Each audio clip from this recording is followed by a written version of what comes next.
आज क्या पढ़ना है? जिसका मुझे था इंतजार, वो घड़ी आ गई है। हिंदी व्याकरण का इंतज़ार था आप सबको ना? हैं? हिंदी व्याकरण का इंतज़ार था? तो हिंदी व्याकरण में इसके पहले आपने कौन-सा चैप्टर पढ़ा था? हिंदी व्याकरण में आज क्या पढ़ना है? अव्यय। तो अगर अव्यय की बात करूँ तो इससे पहले आपने क्या-क्या चैप्टर पढ़ा है? कुछ याद है? इसके पहले आपने क्या-क्या पढ़ा है, याद है? हाँ, बिल्कुल सही कह रहे हो। व्यय शब्द, एक बच्चा कोई कमेंट किया व्यय शब्द, वेरी नाइस, बहुत अच्छा लगा आपका इस कमेंट से। व्यय शब्द का मतलब क्या हो जाता है लल्ला? व्यय को ही क्या कहते हैं? विकारी शब्द जैसे कहते हैं, विकारी। और आज हम लोग को क्या पढ़ना है? अव्यय पढ़ना है, तभी तक हम लोग विकारी पढ़ रहे थे। आज क्या पढ़ेंगे? अविकारी पढ़ेंगे। आज हम लोग क्या पढ़ेंगे? अविकारी पढ़ेंगे, अविकारी। तो जैसे विकारी के आप सब लोगों ने 4 भेद पढ़ा था, जैसे विकारी के 4 भेद पढ़ा था, उसी तरीके से यहाँ भी 4 भेद होते हैं। 4 भेद यहाँ भी होते हैं। अब आपके दिमाग में आ रहा होगा कि सर वो 4 भेद में कौन-कौन सा पढ़ा था? तो कोई बच्चा अगर बता पाए तो बताए ये व्यय शब्द में या विकारी शब्द में 4 भेद कौन-कौन से पढ़े थे? अगर आप सबको मालूम हो तो बताओ, नहीं तो मैं तो बताऊँगा ही। लिख दिए? तो वो 4 भेद बताओ कौन-कौन से थे? संज्ञा, सर्वनाम, क्रिया, विशेषण। संज्ञा, सर्वनाम, क्रिया, विशेषण।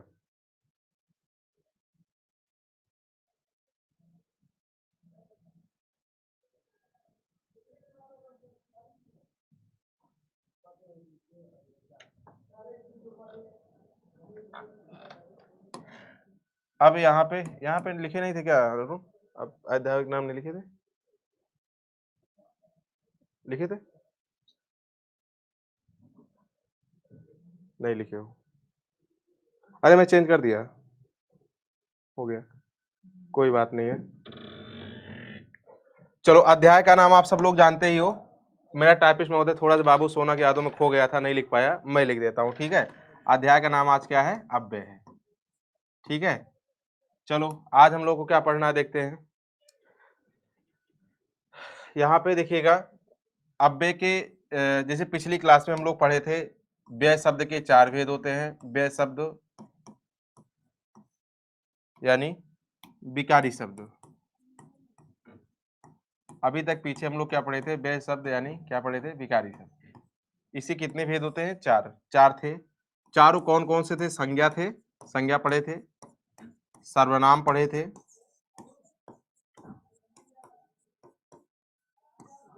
क्रिया पढ़े थे और विशेषण पढ़े थे।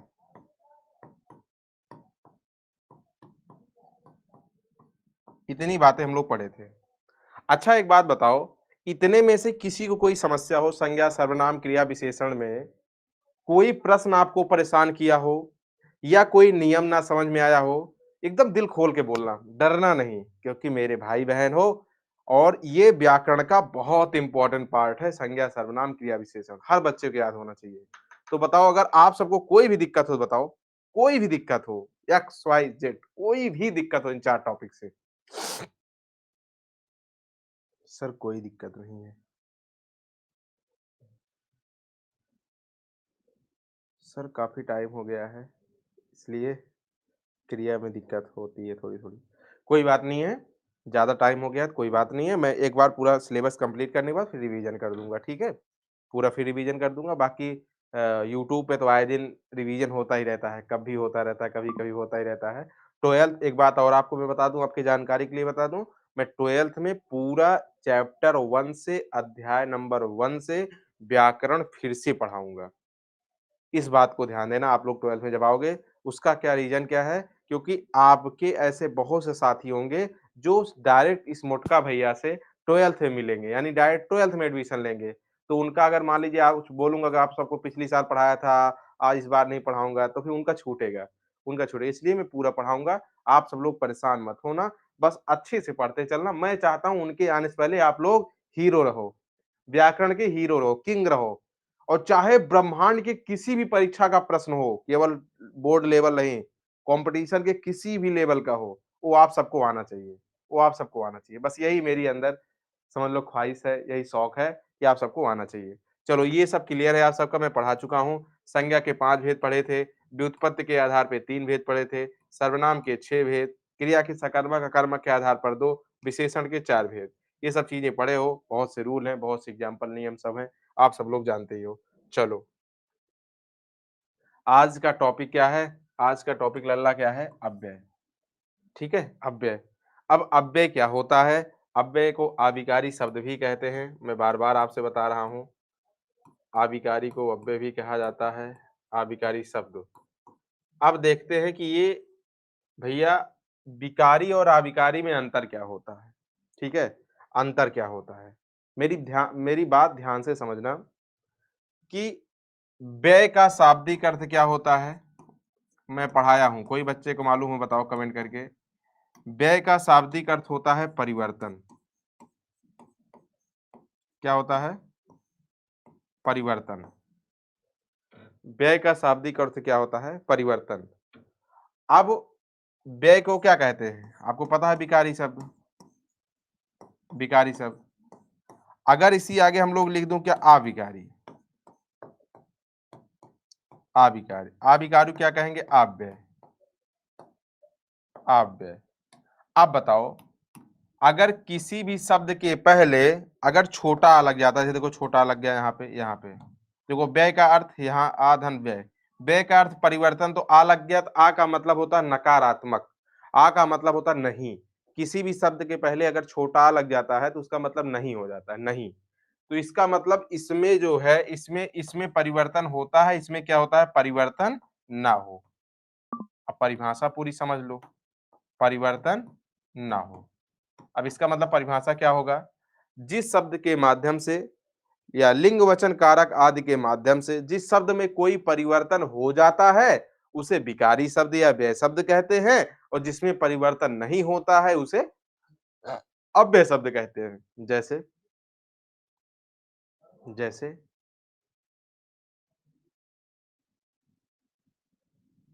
लड़का है, एग्जाम्पल तौर पे इसे मैं दे दिया लड़का, एग्जाम्पल तौर पे दे दिया इसे लड़का। ये संज्ञा है, संज्ञा है। अब इसमें परिवर्तन करो लिंग का, लिंग का मतलब जैसे लड़का पुल्लिंग है, लिंग का परिवर्तन करोगे तो क्या हो जाएगा? ये लड़की हो जाएगी, हैं? और अगर इसका बहुवचन में मतलब वचन में, जैसे लिंग में परिवर्तन किए तो लड़का लड़की कर दिए, और लड़का को अगर वचन में परिवर्तन करोगे तो लड़का से क्या हो जाएगा? लड़के हो जाएगा, लड़कों हो जाएगा, है ना? उसे परिवर्तन हो गया। तो ये सब क्या है? ये सब विकारी शब्द है। लेकिन आविकारी में भैया कोई परिवर्तन नहीं होता, आविकारी शब्द में कोई परिवर्तन नहीं होता। कैसे? जैसे एग्जाम्पल तौर पे इसका मैं आविकारी का कोई एग्जाम्पल दे रहा हूं, जैसे होता अथवा, अथवा, तथा, ये सब है आविकारी शब्द। इसका बताओ, अथवा, अथवा का स्त्रीलिंग क्या होगा? अथवी। ये तो पहली बार सुनत है भैया, ये का हुआ है? हैं? इसका बहुवचन क्या होगा? अथवो। ये का है? तथा का स्त्रीलिंग तथी। तो आप ये कह सकते हो जिस शब्द का कोई परिवर्तन वह ना हो, वो अपने आप में मूल रूप से रहे, जैसे तैसे, हैं?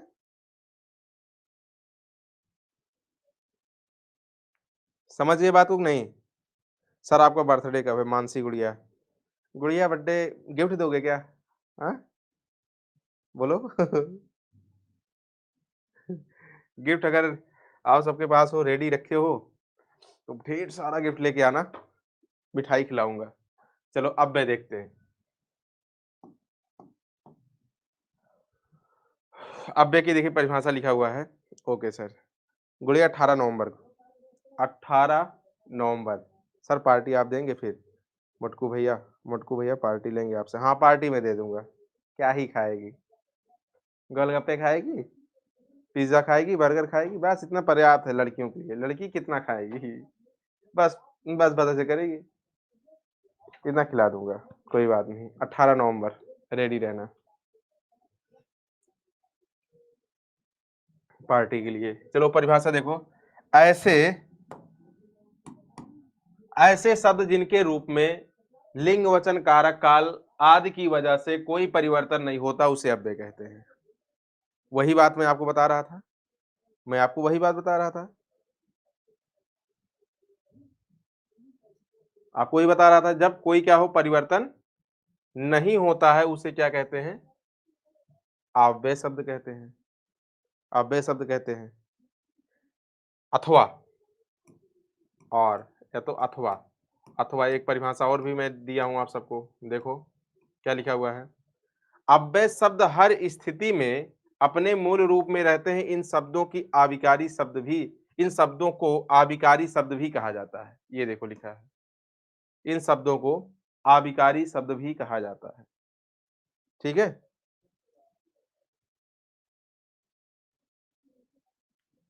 जैसे एग्जांपल जब, तब, अभी, अगर, वह। अब बताओ किसी का स्त्रीलिंग बना दोगे जितने शब्द लिखे हैं? जितने शब्द लिखे गए हैं किसी का स्त्रीलिंग बना बना सकते हो? या किसी का बहुवचन और एकवचन कुछ बना सकते हो? नहीं बना पाओगे। ये थोड़ा गलत, ये सही लिखा है? ये हमको गलत लग रहा है। सही लिखा गलत? बताओ, जल्दी बताओ।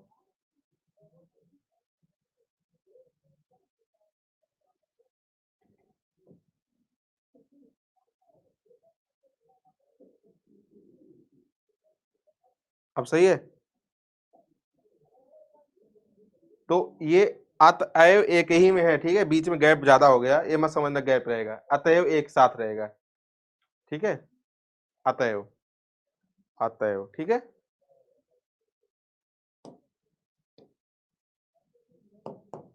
चलें, आगे देखते हैं।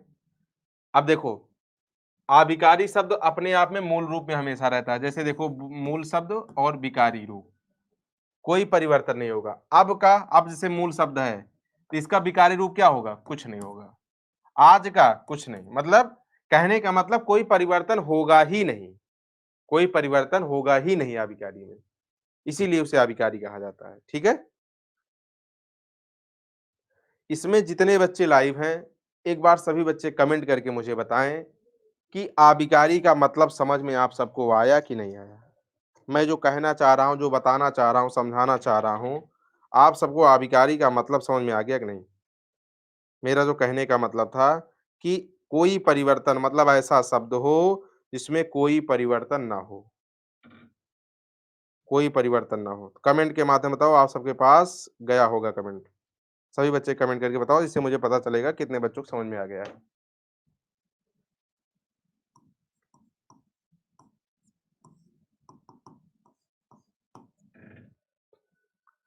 89% से समझ में आया, 11% बच्चों को नहीं समझ में आया। अब बताओ इसमें मैं क्या करूँ? क्या दिक्कत है बताओ? क्या दिक्कत है?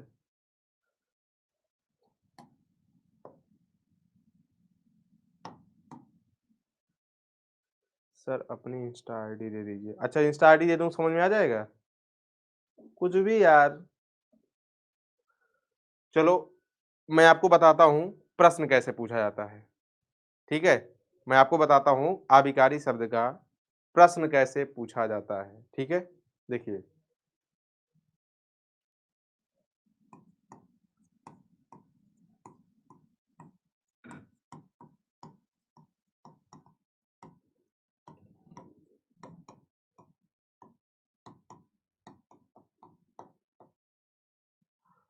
निम्न में अव्यय शब्द है।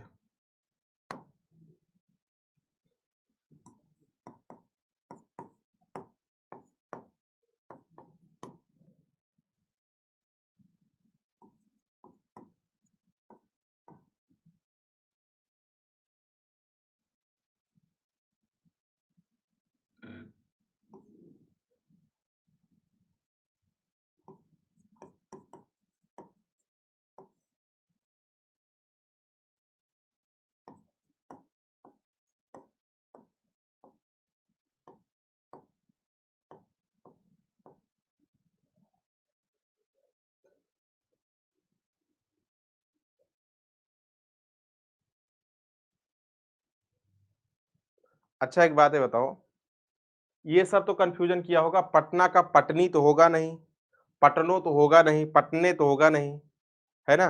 ये कन्फ्यूज़ नहीं कर रहा है? ये कन्फ्यूज़ नहीं किया आपको? बोलो, कन्फ्यूज़ नहीं किया? अब आपको मैं बता देता हूँ। इसका एक तरीका और क्या होता है, पहचानने का एक तरीका और क्या होता है, देखिएगा, इसका पहचानने का तरीका एक और क्या होता है, एक तो जो बताया पहचान अभी कोई परिवर्तन ना हो, दूसरी बात आपको अगर ये कठिन लगने लगे उस तरह पहचानने में, तो मैं आपको एक तरीका बताता हूँ। आप ये देखना कि क्या ऑप्शन में जो है उस संज्ञा,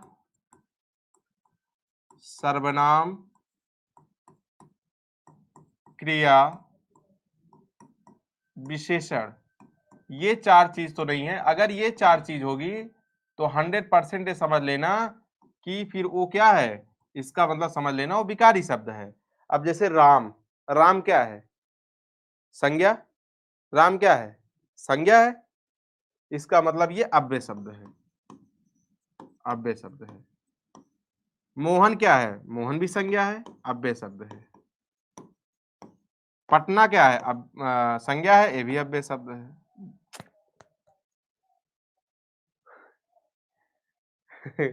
सही बता रहा हूँ? सही बता रहा हूँ? दिमाग पता नहीं कहाँ चल रहा है। देखो, मतलब देखो, राम क्या है? संज्ञा है, इसका मतलब सब क्या है? व्यय शब्द है, यानी विकारी शब्द है। संज्ञा है, इसका मतलब व्यय शब्द है, विकारी शब्द है। ये भी क्या है? व्यय शब्द है, विकारी शब्द है। एक है, ये ना तो संज्ञा है, ना सर्वनाम है, ना क्रिया है, ना विशेषण है, इसलिए क्या है? ये अव्यय शब्द है। अच्छा एक ऑप्शन और आपको दे रहा हूं, इसका जवाब दो। अगर मान लो ई ऑप्शन में दे दिया, सभी बच्चे कमेंट करके बताओ वाह क्या है ये, विकारी या अविकारी?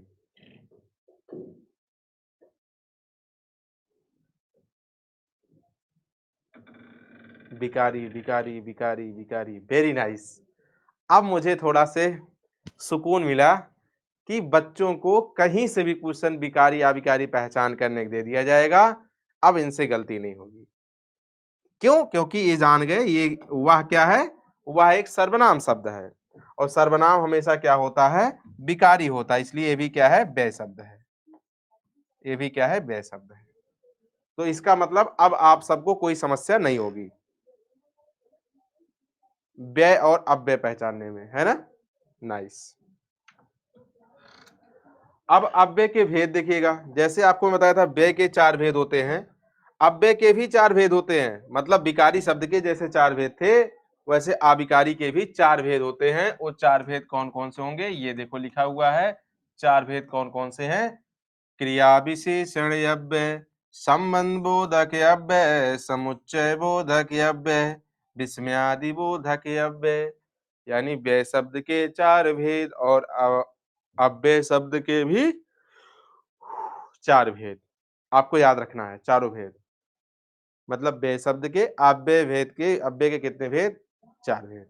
क्रिया विशेष, खुशी, कोई गुड़िया कह रही पीछे वाला सा स्लाइड, पीछे,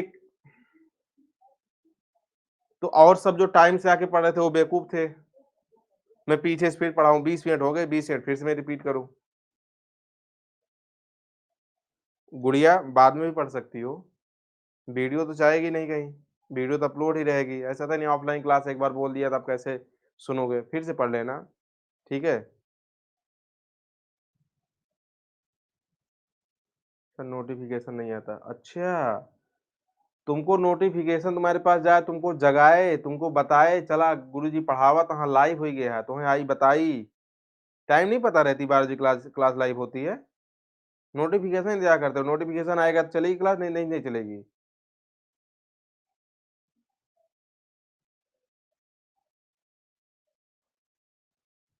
सर निर्जीव वस्तु का, निर्जीव वस्तु में क्या दिक्कत है भाई? जैसे निर्जीव वस्तु में मैं कोई एग्ज़ाम्पल बता देता हूँ। निर्जीव वस्तु, ठीक है? निर्जीव वस्तु में लिख दिया मैं कलम, बताओ क्या है? अब आप लोग बताओ, मैं नहीं बताऊँगा, आप ही बताओ। क्या है ये? विकारी का अविकारी? सबको पता है ये संज्ञा है, सबको पता है कलम एक संज्ञा है, जातिवाचक। जब संज्ञा है तो इसका मतलब फिर क्या है फिर ये?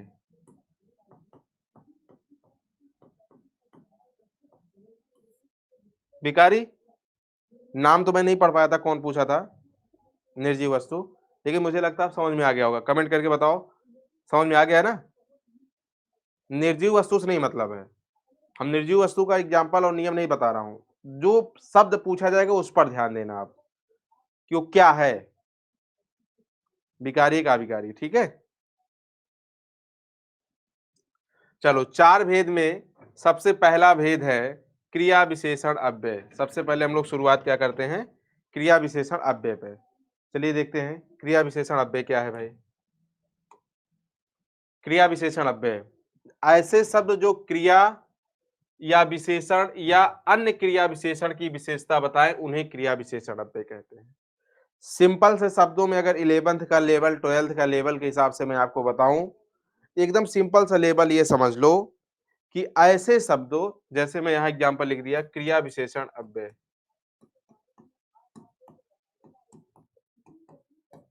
क्रिया विशेषण अव्यय, देखो नाम में ही परिभाषा है, इस नाम में ही परिभाषा दिख रही है। जैसे क्रिया विशेषण अव्यय, इसका मतलब क्या होगा? ऐसे अव्यय शब्द जो क्रिया की क्या करें, जो क्रिया की क्या करें, विशेषता बताएं। जो क्रिया की विशेषता बताएं उसे क्या कहते हैं? क्रिया विशेषण अव्यय कहते हैं।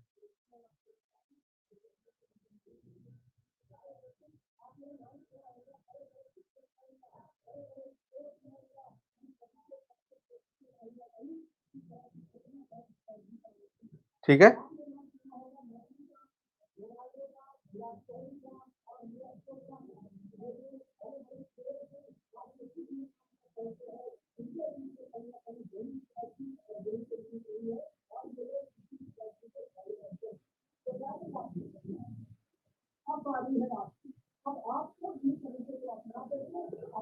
अब देखो मैं उदाहरण लिखा हूं, रमेश तेज दौड़ता है। दौड़ना क्या है? क्रिया। क्रिया, इसकी विशेषता क्या बता रहा है? इसकी विशेषता क्या बता रहा है? मतलब से मान लीजिए आप दौड़ रहे हो, ठीक है। आप कोई नाम बताओ, जैसे लिखा है, अरे कोई लड़कों का भी नाम आ जाओ, सब मोटकी ही मोटकी दीदी का ही नाम है। हम्म, अब इतना तेज कमेंट चलेगा कि? विक्रांत। चलो, विक्रांत तेज दौड़ता है, ठीक है, विक्रांत तेज दौड़ता है।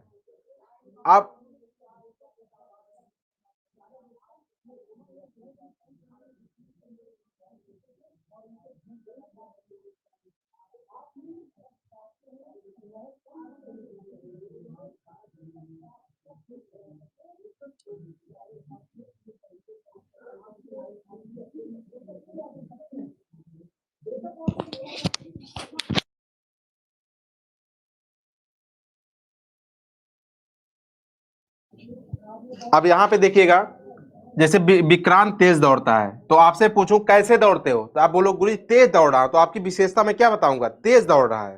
क्या? तेज दौड़ रहा है। वैसे रमेश तेज दौड़ रहा है। सुधाकर अच्छा गाता है। गाना क्या है? जैसे मैं आपको एक बात और बताया क्रिया पढ़ाते टाइम, मैं आपसे बताया था जो भी क्रिया होती, जो भी काम होता, सब क्रिया होती है। खाना, सोना, पढ़ना, लिखना, बैठना, सब क्या है? नाचना, ये सब क्रिया है, सब क्रिया है। अब इसकी अगर विशेषता बता दी जाती है, इसकी विशेषता बता दी जाती है जिस शब्द से, वही विशेषण हो जाता है। अब जैसे यहाँ पे लिखा है गाना, गा रहा है, और कैसा गा रहा है? अच्छा गा रहा है। कैसा गा रहा है? अच्छा गा रहा है। इसका मतलब अच्छा शब्द क्या हो जाएगा? अच्छा क्या हो जाएगा बोलो? तो आप बोलोगे गुरुजी अच्छा विशेषता बता रहा है। तो सुधाकर अच्छा गाता है, अच्छा शब्द क्या हो जाएगा? विशेषण। तो क्रिया की विशेषता क्या बता रहा है? अच्छा है। अब क्रिया की विशेषता बता रहा है अच्छा है, इसका मतलब क्रिया विशेषण हो गया इसमें। अब सीता बहुत सुंदर लिखती है। अब यहां पर आपको दो शब्द दिख रहे होंगे विशेषता बताने वाले। कौन कौन से दिख रहे होंगे? एक तो बहुत और दूसरा सुंदर। तो यहां पर आप ये कह सकते हो कि पहली बात तो यहां पे ध्यान देना, सुंदर शब्द क्या है, विशेषता है, और इसकी भी विशेषता बता रहा है तो प्राविशेषण में आएगा। लेकिन यहाँ पर आपको ध्यान देना है, दोनों विशेषता बता रहा है, तो आपको पता चलना चाहिए यहाँ पे कि यहाँ पे देखो लिखा हूं ना, ऐसी क्रिया जो विशेषण की भी विशेषता बताए। विशेषण क्या है, सुंदर, सुंदर की विशेषता बहुत बता रहा है, ये भी क्रिया विशेषण है, तो इसका मतलब ये भी जो है क्या हो जाएगा, क्रिया विशेषण।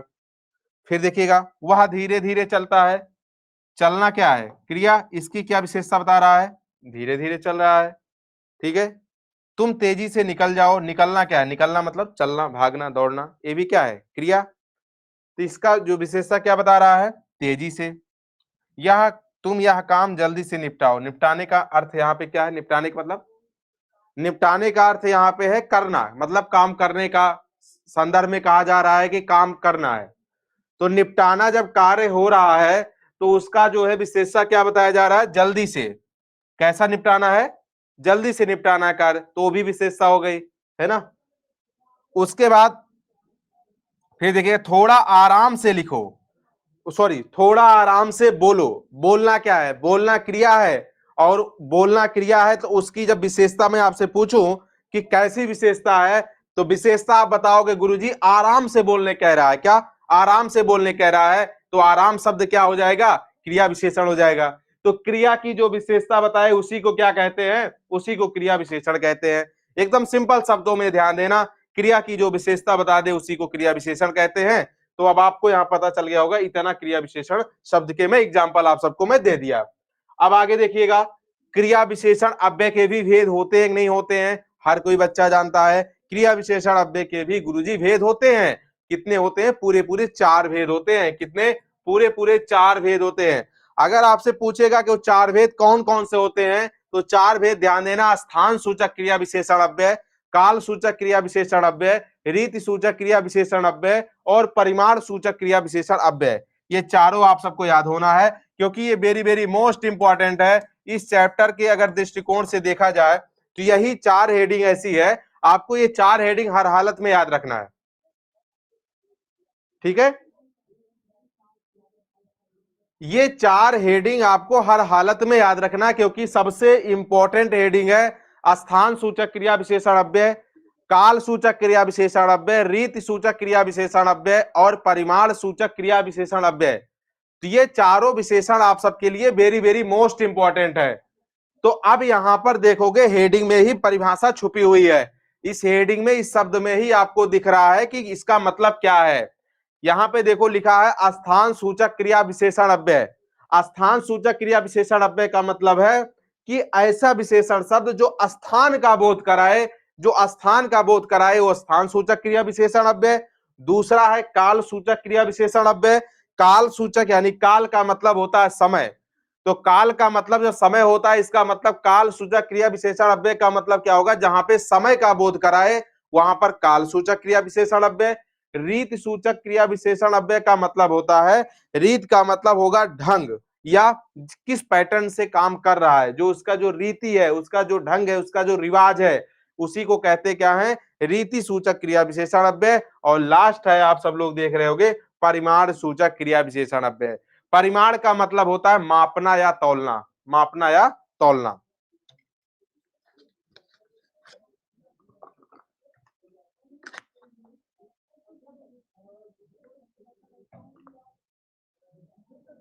सबसे पहली हेडिंग क्या है, स्थान सूचक क्रिया विशेषण अव्यय।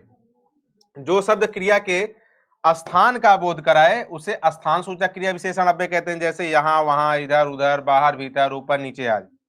वह ऊपर खड़ा है, खड़ा था, श्याम नीचे बैठा है, वहां गंदगी चारों ओर फैली है, चिड़िया इधर उधर उड़ रही है। मतलब एक स्थान का बोध हो रहा है। जब स्थान का बोध होगा तो वहां पे स्थान सूचक क्रिया विशेषण अव्यय। इसकी पहचान देखो लिखा भी है, इसकी पहचान कैसे करोगे, कहां से करो। जैसे देखो, वह कहां खड़ा था, ऊपर, स्थान का उत्तर निकल गया। श्याम नीचे बैठा, कहां बैठा था, नीचे, उत्तर मिल गया। वहां गंदगी चारों ओर फैली थी, कहां फैली थी, चारों, कहां से प्रश्न करना है। ठीक है, उसके बाद फिर देखिएगा काल सूचक क्रिया विशेषण अव्यय। जिस अव्यय सबसे क्रिया के समय का बोध हो, समय का, देखो यहाँ पे अथवा करके दो परिभाषा है। समय का बोध हो, जैसे आज, कल, अभी, रात भर, दिन भर आदि। जैसे मोहन दिन भर पढ़ता है, श्याम सुबह सुबह आएगा, राधा अभी अभी गई है। इसका मतलब क्या हो जाएगा? इसका मतलब इसमें जो है काल सूचक, इसमें इसमें किससे प्रश्न करोगे? कब से।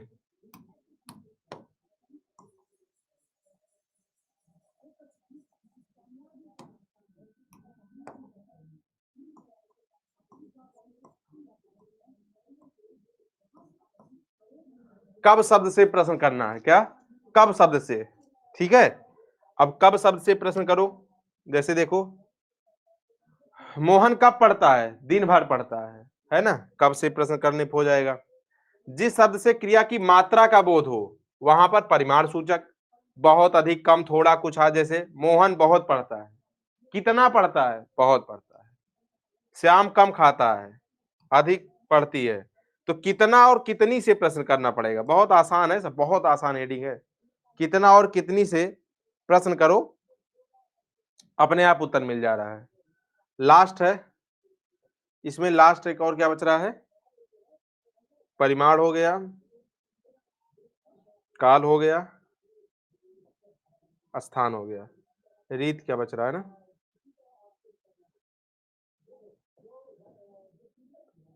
देखिएगा, अब मैं लिख देता हूं, इसमें टाइप नहीं है।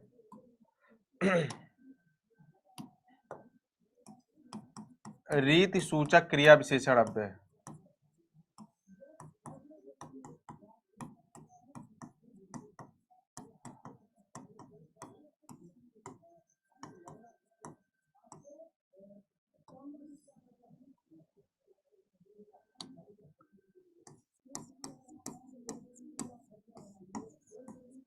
ऐसे अव्यय शब्द जिससे क्रिया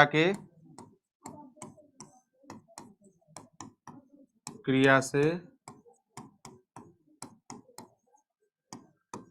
रीत या ढंग का बोध होता है,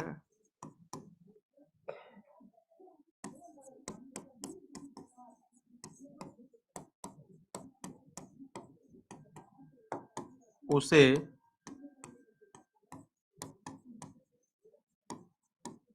रीतिवाचक क्रिया विशेषण अव्यय कहते हैं।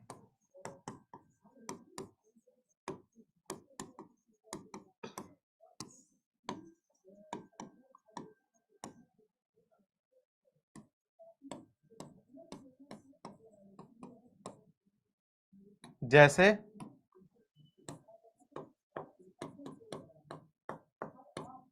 मोहन धीरे धीरे दौड़ता है या चलता है, लिखो। मोहन धीरे धीरे चलता है। अब ये चलने क्रिया कैसे बता रहा है? कैसे है चलने क्रिया? कैसी है? धीरे धीरे, ठीक है, धीरे धीरे। तो इसमें जो है प्रश्न किससे करोगे? इसमें पहचान, इसमें प्रश्न किससे करोगे? कैसे और कैसी से। कैसे कैसी से प्रश्न करोगे, अपने आप इसका भी उत्तर मिल जाएगा। अपने आप इसमें जितने भी एग्जाम्पल होंगे, जैसे मोहन धीरे धीरे चलता है, ठीक है, श्याम ध्यान पूर्वक पढ़ता है,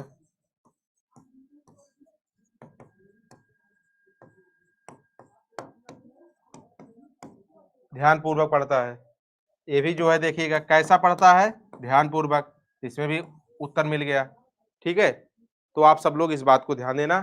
प्यारे बच्चों, यहाँ पर आप सबको समझ में आया हो अभी तक की बातें, तो एक बार हाँ का जवाब दे दीजिए, क्योंकि आप सबको मैं क्रिया विशेषण अव्यय भी केवल पढ़ाया हूँ, अभी 3 हेडिंग बची हुई है, ठीक है। वो 3 हेडिंग आप सबके एग्जाम के दृष्टिकोण से बिल्कुल जरूरी नहीं है।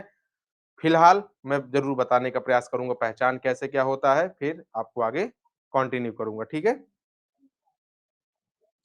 कल मैं कुछ ऑब्जेक्टिव क्वेश्चन भी लेकर आऊंगा, जिससे आप सबके अंदर कॉन्फिडेंस और अच्छा हो, ठीक है, कॉन्फिडेंस और बिल्ड हो। कल ऑब्जेक्टिव क्वेश्चन भी इसके साथ लेकर आऊंगा, ठीक है। तो यहाँ पे ध्यान देना, अगर आपसे पूछेगा अव्यय के भेद, तो अव्यय के भेद आप सबको बताना है 4। चारों के नाम आप सबको मैं बता दिया हूँ। पहला, क्रिया विशेषण अव्यय, सबको याद भी होना चाहिए, ध्यान देना, मेरे साथ याद करो। क्रिया विशेषण अव्यय,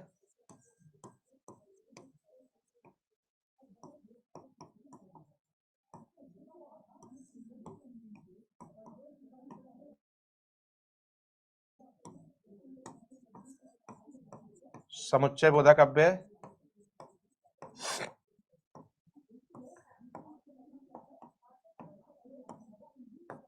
विस्मयादि बोधक अव्यय।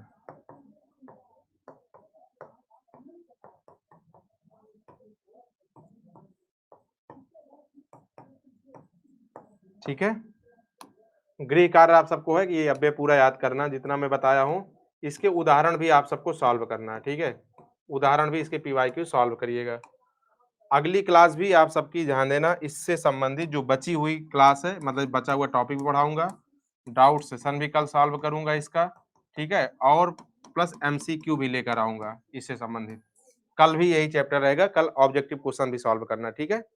आज के लिए इतना ही प्यारे बच्चों, अपना ख्याल रखना, खूब स्वस्थ रहें, मस्त रहें, फिर मुलाकात होगी next time. Thank you very much. अपने-अपने मम्मी-पापा का ख्याल रखना। मैं अपनी वाणी को माँ सरस्वती के चरणों में समर्पित करते हुए आज के लिए इतना ही। बहुत-बहुत धन्यवाद।